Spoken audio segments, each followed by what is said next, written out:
ꯑꯗꯣ ꯁꯤꯒꯤ ꯁꯤꯔꯝꯒꯤ ꯑꯩꯒꯤ ꯐꯥꯔꯁ ꯏꯝꯄ꯭ꯔꯦꯁꯟ ꯍꯥꯏꯔꯒꯗꯤ ꯃꯥꯒꯤ ꯃꯅꯝꯁꯦ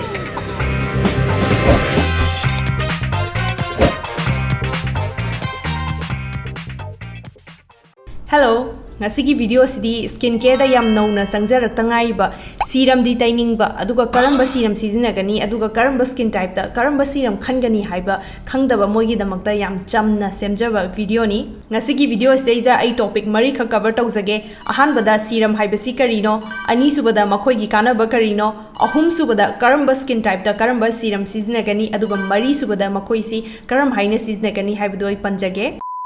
ꯁꯤꯔꯝ ꯍꯥꯏꯕꯁꯤ ꯑꯩꯈꯣꯏꯒꯤ ꯁ꯭ꯀꯤꯟꯗ ꯇꯩꯅꯕ ꯁꯥꯔꯛꯄ ꯄꯣꯠꯁꯛ ꯑꯃꯅꯤ ꯃꯈꯣꯏꯗ ꯑꯦꯛꯇꯤꯚ ꯏꯟꯒ꯭ꯔꯤꯗꯤꯌꯦꯟꯠ ꯌꯥꯎꯔꯤꯕ ꯑꯁꯤ ꯍꯥꯏ ꯀꯣꯟꯁꯦꯟꯇ꯭ꯔꯦꯁꯟꯗ ꯁꯥꯔꯛꯄ ꯍꯥꯏꯕꯗꯤ ꯃꯣꯏꯗ ꯌꯥꯎꯔꯤꯕ ꯄꯣꯠꯁꯛ ꯑꯁꯤ ꯑꯩꯈꯣꯏꯒꯤ ꯁ꯭ꯀꯤꯟꯗ ꯇꯩꯕ ꯃꯇꯝꯗ ꯀꯥꯟꯅꯕ ꯐꯪꯅꯕ ꯁꯥꯔꯛꯄ ꯄꯣꯠꯁꯛꯅꯤ ꯁꯤꯔꯝꯁꯤꯡꯁꯦ ꯑꯅꯝꯕꯅ ꯃꯍꯤꯗꯒꯨꯝꯕ ꯂꯥꯛꯀꯜꯂꯤ ꯑꯗꯨꯒ ꯃꯈꯣꯏꯁꯤ ꯁꯥꯔꯛꯄ ꯃꯇꯝꯗ ꯀꯦꯃꯤꯀꯦꯜ ꯇꯣꯉꯥꯟ ꯇꯣꯉꯥꯟꯅ ꯁꯥꯔꯛꯏ ꯃꯣꯏꯒꯤ ꯃꯊꯧ ꯇꯣꯉꯥꯟꯕꯒꯤ ꯃꯇꯨꯡ ꯏꯟꯅ ꯁꯝꯅ ꯍꯥꯏꯔꯕꯗ ꯁꯤꯔꯝ ꯈꯔꯗꯤ ꯃꯥꯒꯤ ꯑꯦꯟꯇꯥꯏ ꯑꯦꯖꯤꯡꯒꯤ ꯍꯥꯏꯕꯗꯤ ꯈꯨꯏꯖꯜꯂꯛꯄꯒꯤꯗꯃꯛꯇ ꯁꯥꯔꯛꯄ ꯌꯥꯏ ꯑꯗꯨꯒ ꯈꯔ ꯑꯃꯅ ꯗꯥꯛ ꯇꯥꯕ ꯐꯅꯕꯒꯤꯗꯃꯛꯇ ꯁꯥꯔꯛꯄ ꯌꯥꯏ ꯑꯗꯨꯒ ꯈꯔ ꯑꯃꯅ ꯁ꯭ꯀꯤꯟꯗ ꯈꯔ ꯉꯧꯊꯣꯛꯅꯕ ꯑꯗꯨꯒ ꯈꯔ ꯑꯃꯅ ꯁ꯭ꯀꯤꯟꯗ ꯃꯔꯦꯛ ꯃꯍꯥꯎ ꯊꯣꯛꯅꯕ ꯃꯈꯜ ꯃꯈꯜꯒꯤ ꯁꯤꯔꯝꯁꯤꯡꯁꯦ ꯃꯥꯒꯤ ꯀꯦꯃꯤꯀꯦꯜ ꯇꯣꯉꯥꯟ ꯇꯣꯉꯥꯟꯅ ꯁꯥꯔꯛꯏ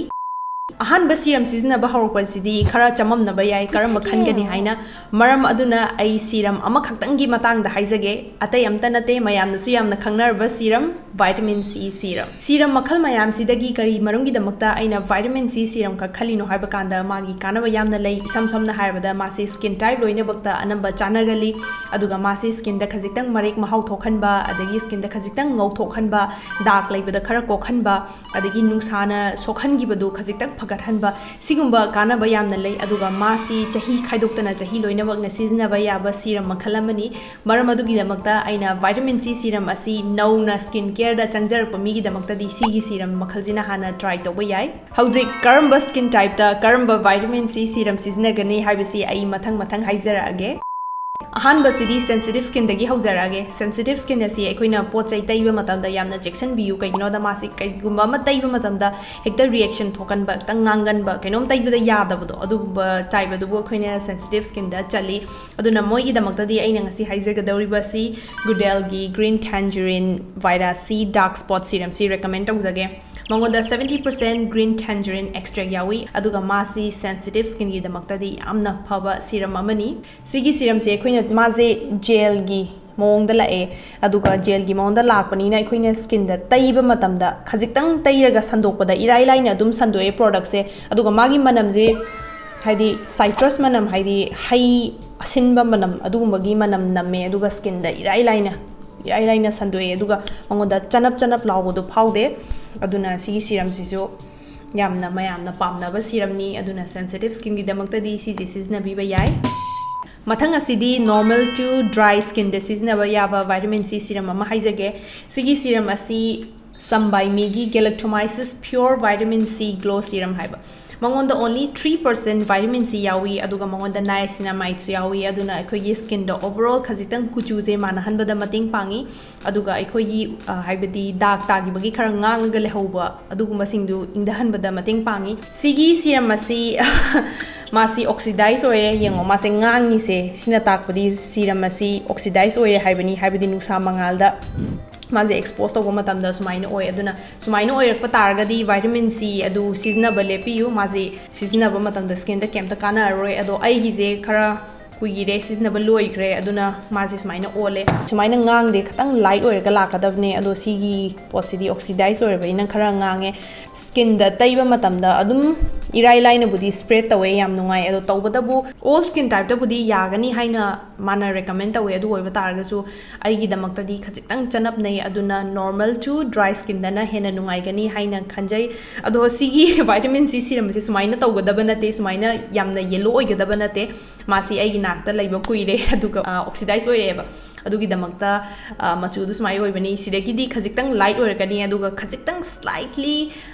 ꯌꯦꯜꯂꯣꯗꯤ ꯃꯁꯥꯒꯤ ꯆꯪꯖꯩ ꯑꯗꯣ ꯁꯨꯃꯥꯏꯅꯗꯤ ꯑꯣꯏꯒꯗꯕ ꯅꯠꯇꯦ ꯁꯤ ꯅꯤꯡꯁꯤꯡꯕꯤꯌꯨ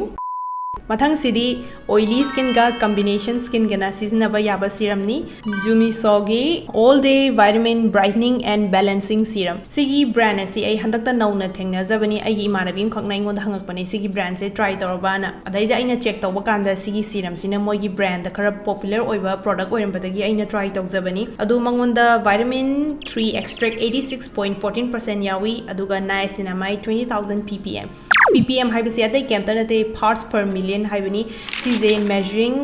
unit amani laboratory da siznaba aduga masi kaino haiba kanda lakh 10 da lising kun haibani aduna takpadi only 2% niacinamide khak haibani aduna yamna matha sabiganu 20000 haiba kanda centella asiatica yawi hyaluronic acid yawi aduna akhoi gi skin da uring thungi bagi khara ngangaga laihoba sigumba singda du ingda hanba adagi skin da khara hydration piba marek mahau piba adugumba da mating pangi adu sigi serum gi agi first impression hairgadi magi manamje rose water manam name manam jam nungshi aduga magi texture se kamai tawge haiba kanda mahi adukki matik lange sigi serum se aduna taiba matamda irai laina maje skin da chupsalleba aduga yam thuna kangi hai tare dum taiba ga dum just like dum kangi bana haleba asing badi skin type loine bakte season ba yagani sigi serum se अदो dry skin की दमकता दी खरा पेलोए ना खले अदो की दमकता इन हाइजबनी अदो specially oily skin and combination skin की दमकता दी यामना नुंगाइगनी अदुगा ऑल स्किन टाइप ना सु सिजनबा याय सिसे निंगसिंग बियु मथंगी सीरम असिदी स्किन टाइप लोइनबक ना सिजनबा याय हाइना मार्केटिंग तोबा सीरम नी dear clear skin freshly juiced vitamin drop 5% pure vitamin yawi aduga mangonda centella asiatica su yawi aduna akhoi skin da taiba matamda haidi nganga ga leiba phahanba dark kokhanba adagi di overall akhoi skin da khajiktang manga leihanba siguma da mateng yamna pangi aduga masi skin type loina bakta season ba yai aduga chahi khaidoktana season ba yaba vitamin C serum ni adubu mase transparent oina lae magi container se ado transparent oina la aga su magi vitamin C se yamna stable oiba form da lakpanina yam thuna mase oxidize oide haidi color change tawpado oigande texture se hoji yengba matamda mahi chendare mahi se adum lange ado tawbadabu mase khajik tang di nappe ba skin da hoi oily oiba mina ju season ba yai ai isagi skin oily oingai matamda ai si je try tawjaki ado khajik tang chanappa phawi adu do aingonda nungai jade ado skin type loimbak to season ba yai haibene mi loimbak na adum season ga le na man oily skin ju ado ai oina di khajitang haidi chanappa phaweba aduna normal sensitive aduga dry skin gi damakta ai site tagi oina di recommend tawjage ado si serum se try to wiba yai serum se khoina taiba matamda kana gumba skin care routine fazana laibo eragadi cleanser tawbiro toner tawbiro serum je taibiro moisturizer taibiro ayuk oiragana sunscreen taibiro aduga nungdang oiragana sunscreen taidrasu yare aduga kanagumba skin care routine fazana laitriba targadi cleanser tawbiro aduga serum si dum taibiro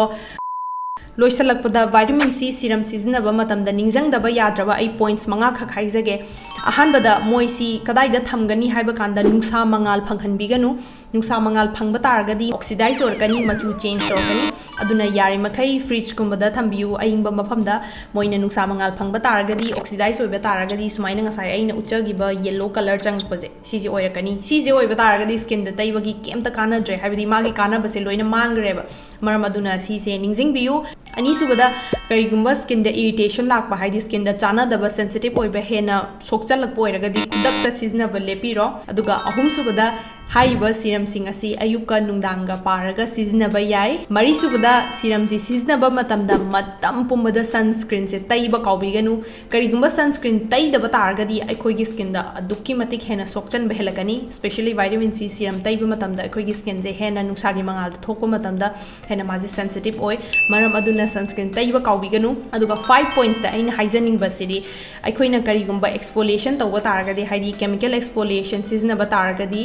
vitamin C serum ga paraga skin care routine amatang da sizinabiganu vitamin C ga chemical exfoliation ga paaba matam da akhoi gi skin da hena over exfoliate tawi aduga skin da hena sokchalakani maram aduna mabani paaba matam da amuktang da taibiganu amana ayukta taiba natraga nungdang da taiba adumaina tawraga sizinabiyu masi je ningsing biyu phaningine na yam hena taiba do tawbiganu skin city phagalakpa matam da matam changi aduna yarim kai nuksina tapna tapna tawrakanda skin ki improvement du lakadabani yam hen hekta sizinarga phagadabanate sije ningsing biyu asigi video asi karigumba yengba matam da karigumba kana ba khara phangba taragadi like ama tawbiyo aduga anova video thagalakpa matam da yengba phangnabagi damakta subscribe tawbiyo aduga bell icon number kawiganu bell icon number taragadi aigi video anova thagalakpa matam da somda notification ama lakani aduga makha da comments tawbiro kari kari video sing makha taba yengningi haibana chingba thank you so much for today bye bye